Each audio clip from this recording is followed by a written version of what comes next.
Magtsatsaga akong maghintay. Kung papipiliin kayo, sino ang dapat mas kumanta na lang ng song na umaasa? Si John Roa ba o si Skastekli na talaga? Pakinggan nyo muna bago kayo mag-comment. Magtsatsaga akong maghintay kung sakaling ika'y handa na. Welcome to Sikat Story.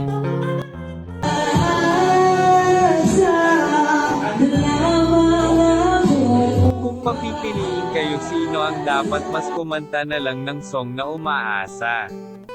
Si John Roa ba o si Skastekli na talaga? Pakinggan nyo muna bago kayo mag-comment. Kaya umaasa. Ang video ngayon ni Skastekli ay latest na late kahapon lang. Si Skastekli ang original na kumanta nito at ngayon nga ay merong na itong 13 million views.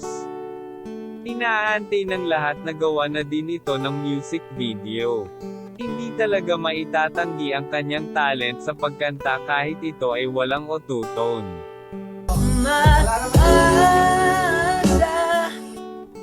Sa video naman ni John Roa ay sobrang galing din kahit hindi pa ito napraktisado.